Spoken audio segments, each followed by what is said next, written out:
2 racione kos në javë, përfitime për shëndetin e zemrës. Konsumimi i kosit ul rrezikun e atakut në zemër me 30% tek njerëzit që vuajnë nga tensioni i gjakut.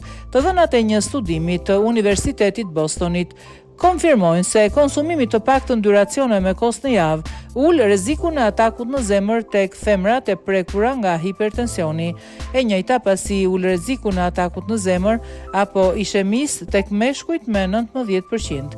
Shkencëtarët analizuan 55 presje 898 gra të moshave nga 30 në 55 vjeç dhe 18 presje 232 burra të moshave nga 20 në 75 vjeç.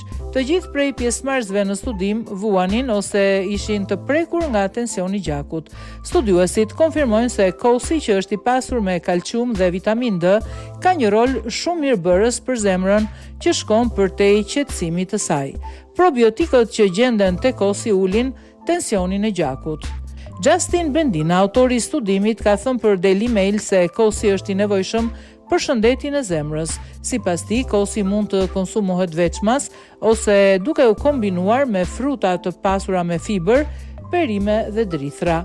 Studiuesit konfirmuan se vitamina D është një alternativë më e lirë dhe më e mirë se ilaçet e zemrës.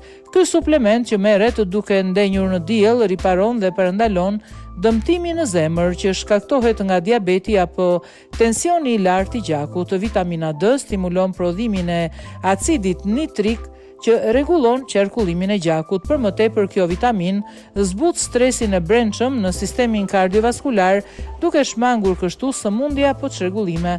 Sipas shkencëtarëve, njerëzit mund të kursejnë shumë mund dhe para, duke mbrojtur sistemin kardiovaskular me një ilaç që na e fal dielli, e prodhon organizmi dhe në rastin më të keq mund ta marrim në farmaci.